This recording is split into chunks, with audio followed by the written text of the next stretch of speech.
Hello! Hello! And welcome to Project Mosquito. In this week's episode, we're going to be stripping back the car.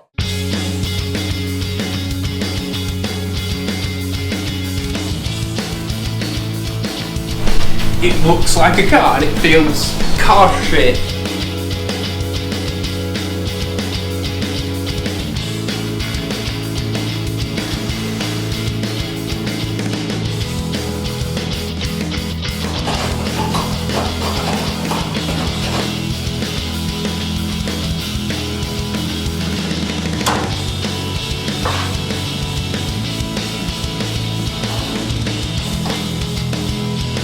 You cut out.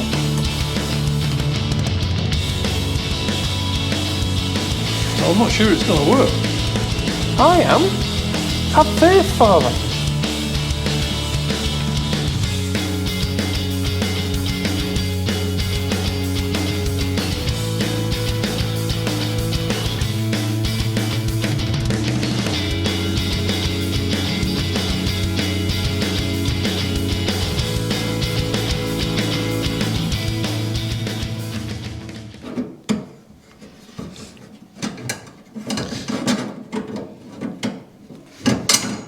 Okay, here we go.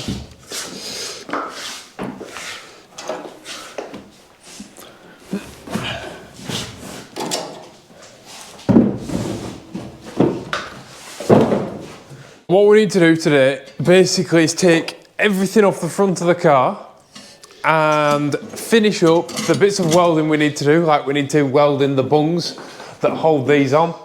And there's a bunch of welding on the front bulkhead and stuff that we need to do before we can move on to do anything else.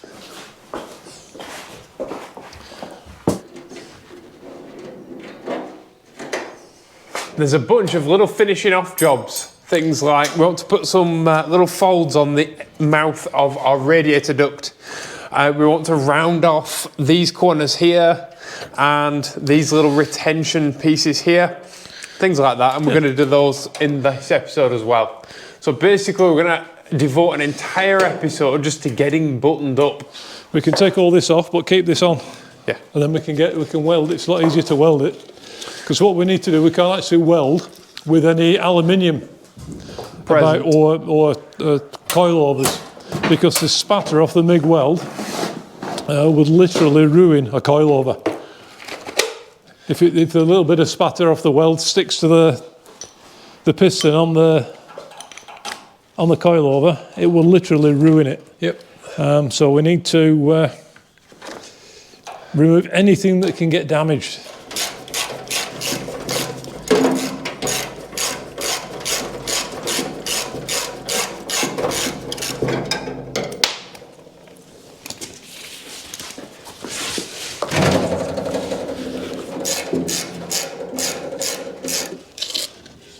Have you got your drill?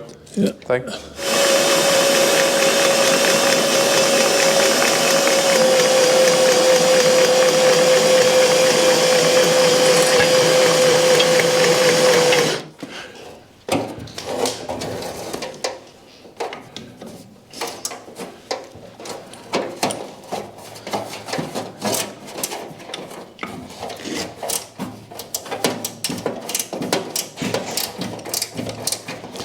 Yeah, I'm so glad we put these dimple dies in here. Makes life a lot easier. Well, we've got another dimple die tool, so we'll be able to put more in.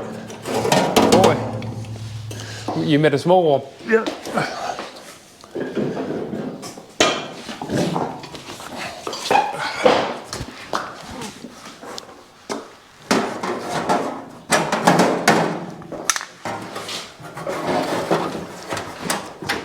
The other day we had a really interesting question asked down in the comments. Now, if you've never checked out the comment section below these videos, we genuinely have like the best comment section on YouTube of anybody.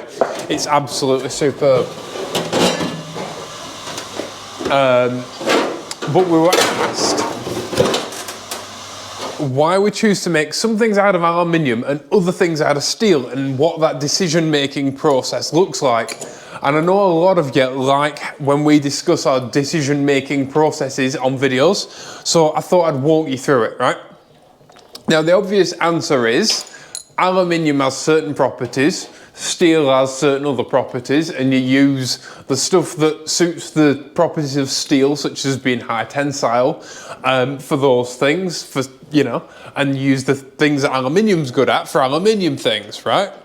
But there are certain cases where steel and aluminium are kind of just as good as each other. So for example, the brackets that hold the bonnet hinge on, right, would have been just as good in aluminium as steel. In theory, on paper, like when you first think about it. However, these are welded to the chassis. And if they were aluminium, you wouldn't be able to weld them to the chassis.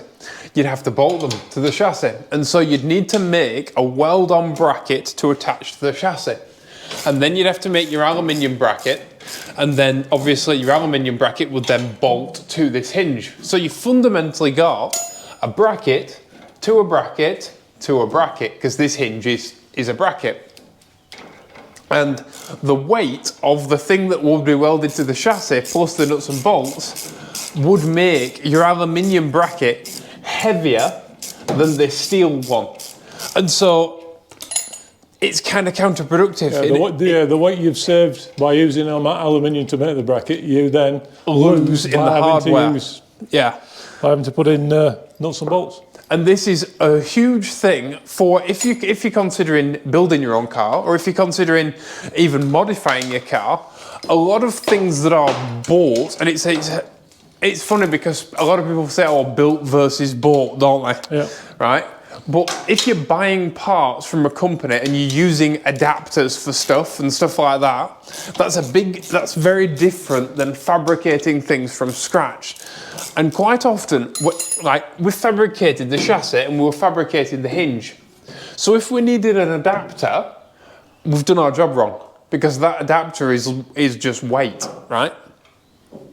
But if you're buying parts to fit to your car that someone else has engineered and designed, then you'll naturally end up with a much heavier thing than if you just fabricated everything from scratch. Usually. It's not always the case, but it's quite often the case, is it not? Yep. And consider that when you're designing things. Like if you can weld something to your chassis, and you can make it do more than one job, then obviously, I think it was Colin Chapman who said, you know, if you can make every single component on a car do two jobs, then you need half as many components and your car ends up half the weight. In reality, that kind of integration is very difficult to design into a car, and it takes a lot of work to make, and quite often you'll pay the price for that weight in kind of fabrication time and design time and getting it all to work properly.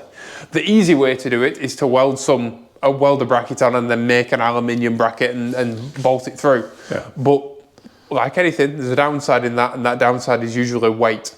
And you can look at a nice shiny aluminium bracket and go, oh, that must be super lightweight, but the reality is maybe not. And there's a reason why a lot of companies that make parts make them in like billet aluminium or lightweight aluminium. Then you see a billet aluminium thing that's massively overweight. They've used aluminium to make it lighter, but they've made it so thick and so unmachined, or that it ends up being this. It would have been better just to fabricate it out of steel. Well, machine time's expensive. Yeah. And quite often as well, you as a company that makes parts, you don't know how people are going to use or misuse your components. Yeah, so you need to be massively built. And then call you fit to burn on some forum somewhere. Breaks, yeah. I really want to round these off. Speaking of extra weight, they kind of drive me crazy when I look at them.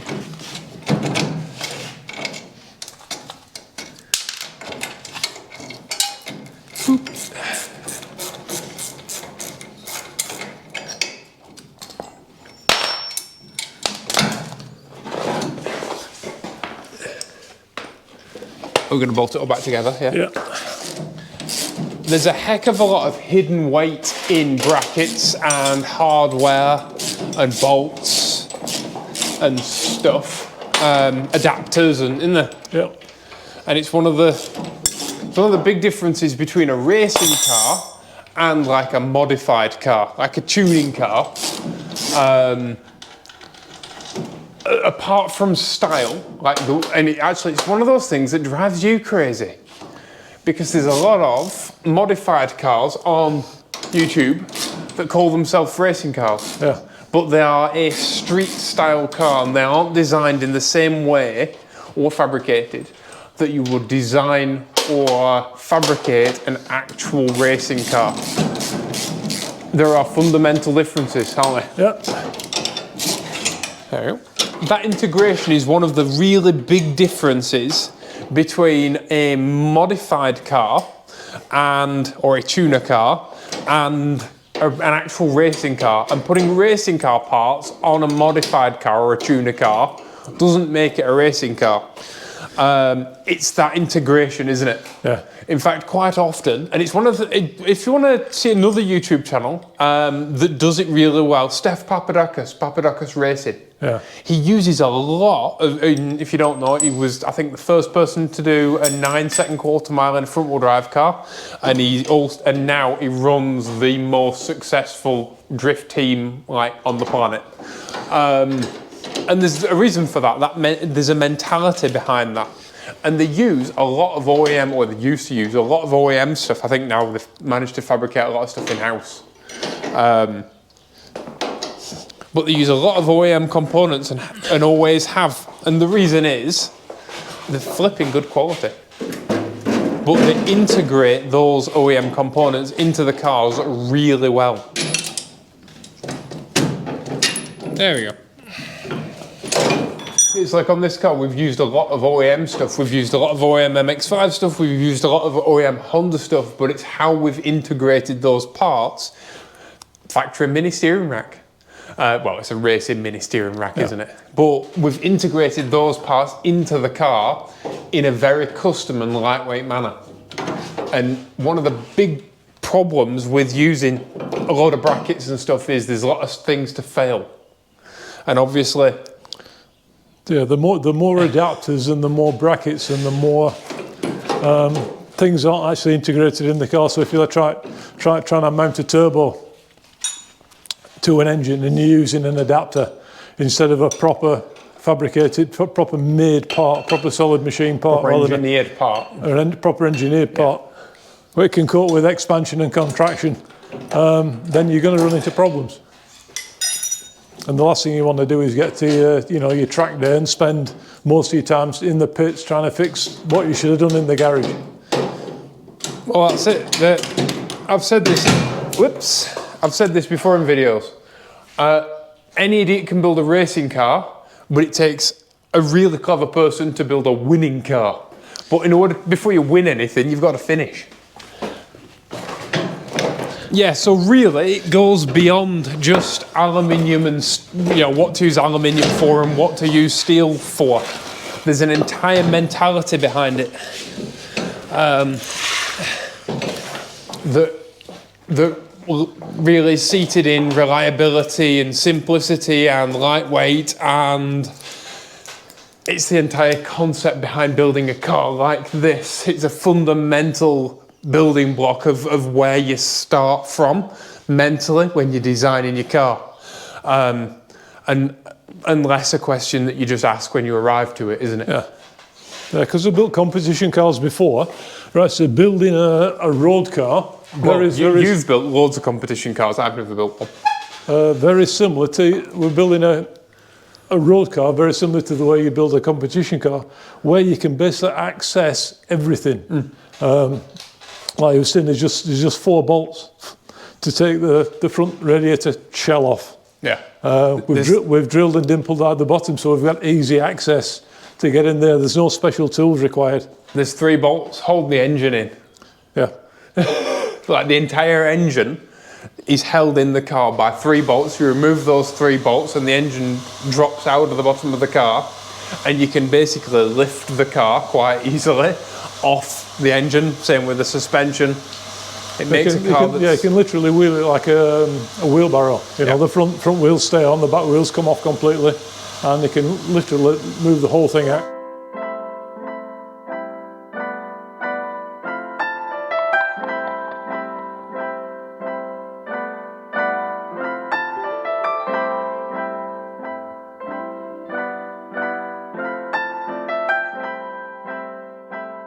And if you're wondering why we're dismantling the entire front of the car, it's because nothing's welded together.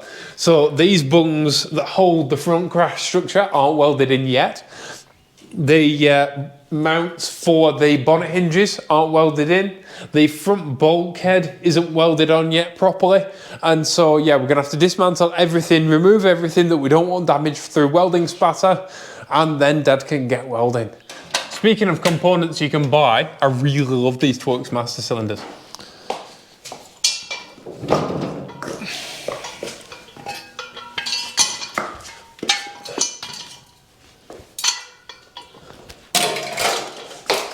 Is that your glasses? Yep. Okay. Also need to make some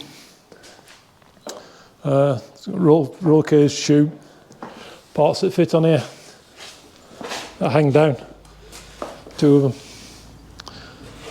Oh, for the skid pan? For the skid pan, so we can weld them in there. Yep. And with bungs in like this, same as these. Yeah. And we can put countersink screws in. Yeah. Yeah, because the bottom of the skid pan will be below this point. Because when you've got things touching things, and when you've got things very close to things, if anything gets a knock, it passes force all the way through. Whereas if you can have a space, so for example, if your fuel tank touches your guard underneath your skid plate, and that guard gets a knock, then you're going to dint your fuel tank, can't you? Yep. So we need to have space between a thick skid plate and then the fuel tank. Because our flat floor is there. So then we need a piece of tube welded in there with a bunging similar to this that's threaded. Then we can screw it from underneath and put it's actually not a sump guard, but it's an underguard. It's a skid plate. A skid plate, so then it protects all the suspension mounts. Obviously the steering rack's well above that, out of the way. And then it will give us a completely flat floor from here all the way back, from the front of the car all the way back. And all this part will be completely protected. So if we do have an off into the weeds or drop it into a gully at the side of the road, it'll just land on the skid plate. It won't affect the steering or the fuel tank or the radiator. Because we live in basically tarmac rally central. In fact, the Tour Auto came not far, but they weren't far from us. No. The other day. No, on one of my favourite roads. In fact, if you'd like to check out the kind of roads that we have around here, Dad and I made a video for our second channel, which is basically dedicated to our houses rather than just cars, where we went and bought some new gates for new to us gates for the house, but we filmed the journey of going to get them. I'll leave a link to the second channel at the end of this video in a little button on the end screen. But yeah, if you want to check out our roads. Now, Dad made this dimple die tool previously, but we didn't have time to drill these, so I'm going to do that now. There we go.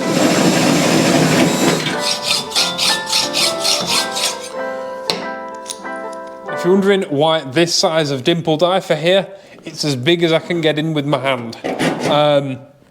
And it's really important that these ones go in and these ones go out, and then that way, if there's ever moisture trapped inside, it can drain away. So yeah, that goes that way. That goes on there.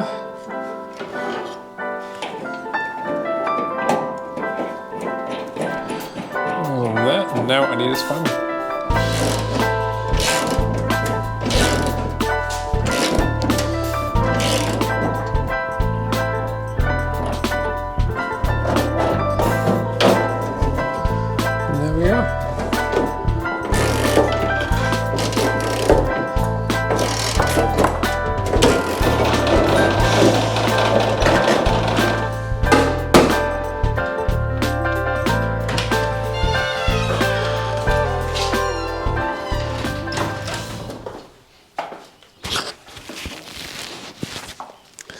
I've just been into your house and Mum were there with a salad bowl. So what are you doing with that salad bowl?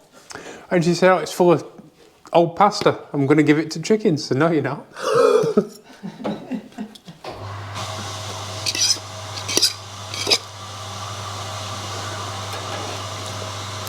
Bon appetit.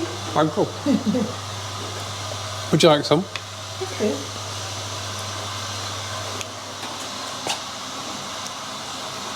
Thank you. Welcome. Sorry, chickens. Poor chickens. Oh. Poor chickens left starving. Our chickens are anything but starving. Our chickens are that fat that they can't actually use the little chicken house anymore because they get stuck in the door.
Free dimple die tool, because Dad made it.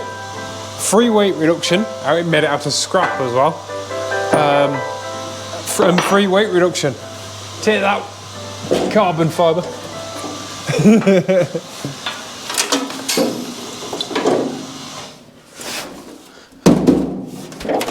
Lightweight.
I hear thunder.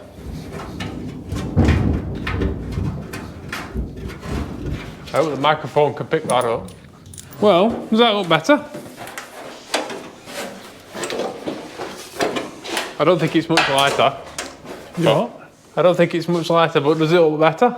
It'd make it a lot stiffer. Yeah, that's true. We just looked at it afterwards and we were like, that could have more. And now it does. It's got more or less. Yeah, more or nothing.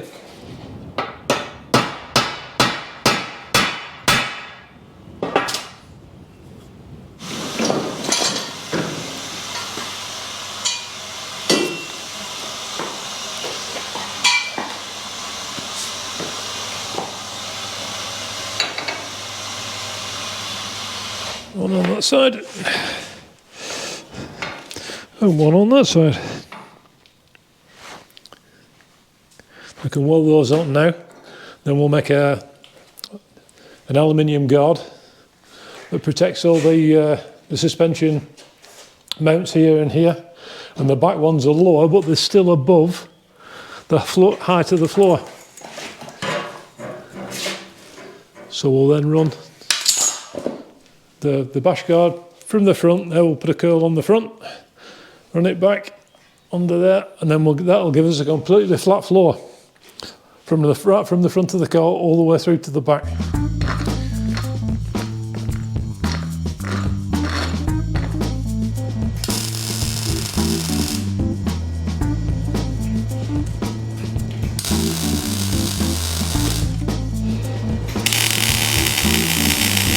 It's really funny because even though we've got all the thunder and lightning, it's like a tiny little shower. It's not even, you don't need to remove them. Oh yeah, you do, you've just welded them on. Welded them on. Forgot about that small detail. Right, so the job we want to do now is to put a bend in here. More of a crease than a bend. Yeah, it's like a swedge. And just to try and angle air flow away from the shock absorbers a little bit more and choke it slightly more, because we got more surface area than we thought we would. So now we can kind of direct air where we want to direct air. Yeah, so we'll put a piece in there. Yeah. Even cut a slice in a piece of oak, floorboard, and make like this, like that, but big, and a slice of wood.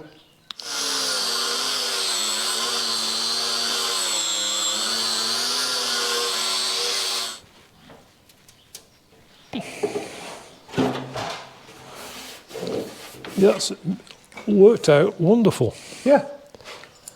What a jolly good idea. To spin it around. Yeah, that's stiffened this edge up massively. Yeah.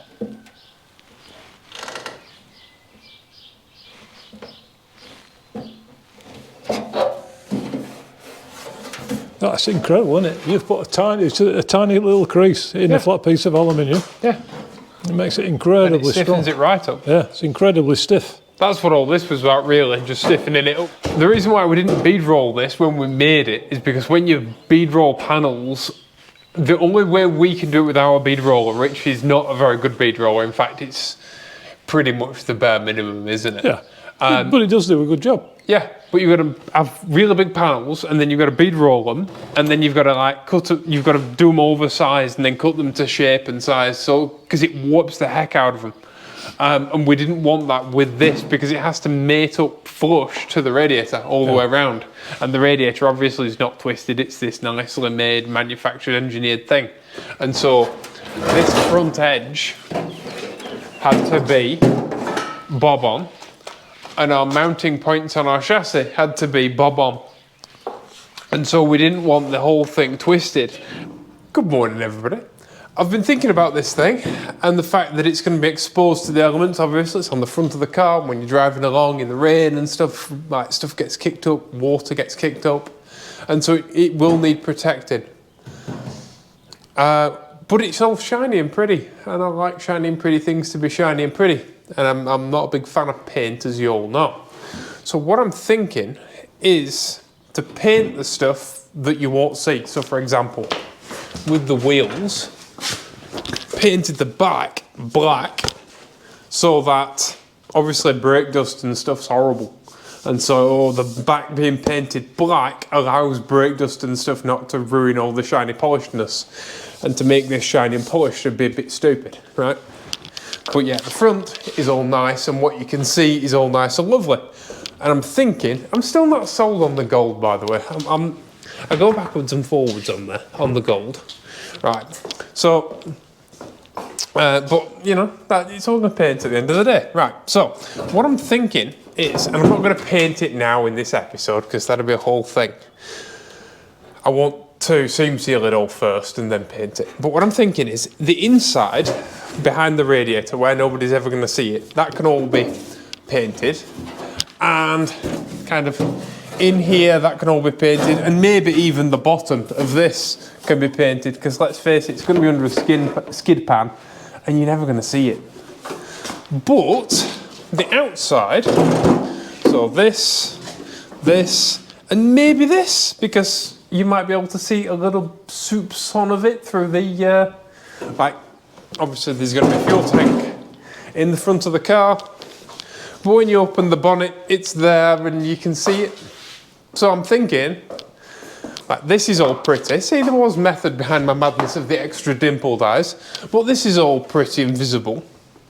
And this is all pretty and visible, and as is this bit. So what I'm going to do now, I'm going to polish these bits. Well, not polish, but I'm going to clean it up and make it look nice, because it's been knocking around the workshop for a couple of weeks. It's a bit scratched up. So I'm going to clean it, and I scratched this yesterday. So I'm going to clean this up, but I'm going to leave this and the underside.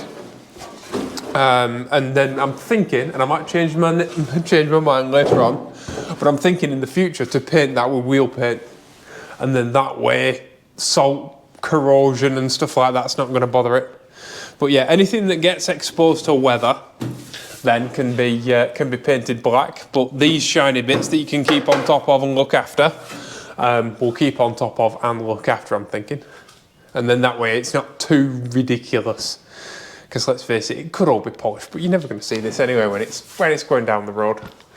So yeah, hence the overalls. So I'm going to do a bit of polishing, a bit of cleaning up, and the grey of these annoy me. So the first thing I'm going to do is take these off again, and mirror polish these, and then I'm just going to kind of do an 8/10 polish on this bit and this back bit.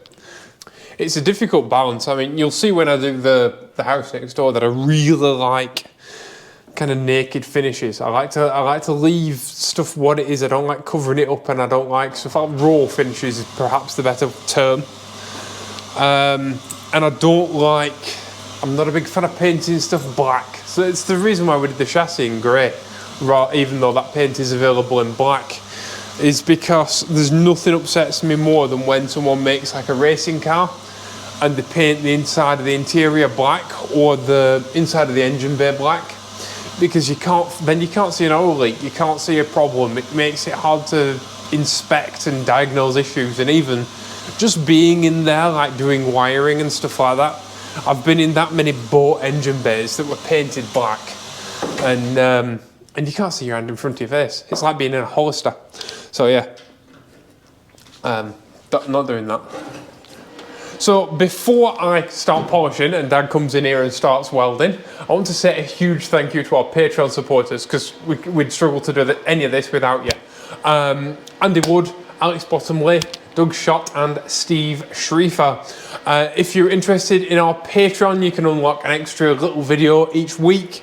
It's usually like a little podcasty thing where we sit down and we talk about like world events and the way that it relates to cars and our views on cars and cool racing cars and stuff.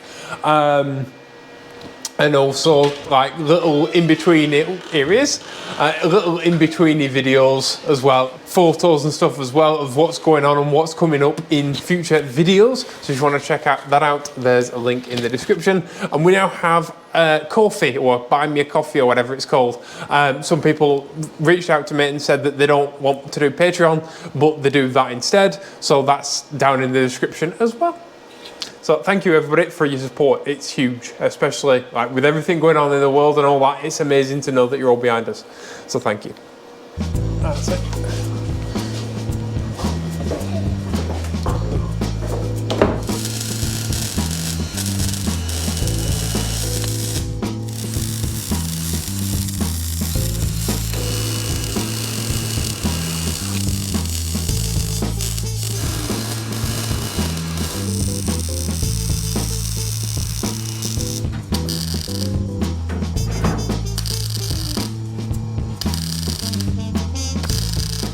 Things wear, if things start beautiful, they tend to wear beautifully.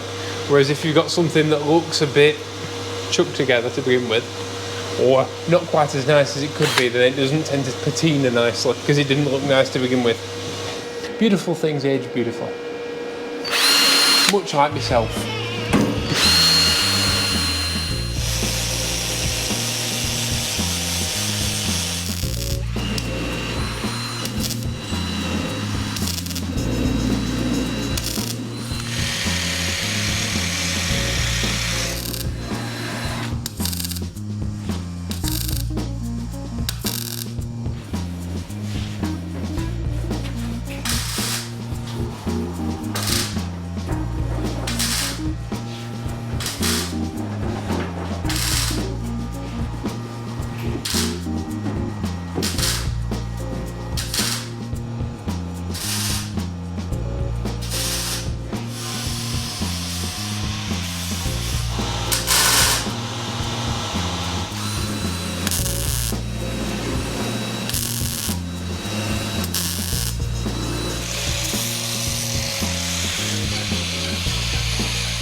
Well done. These inserts look absolutely wicked. Yeah, it's just a pity nobody will ever see them.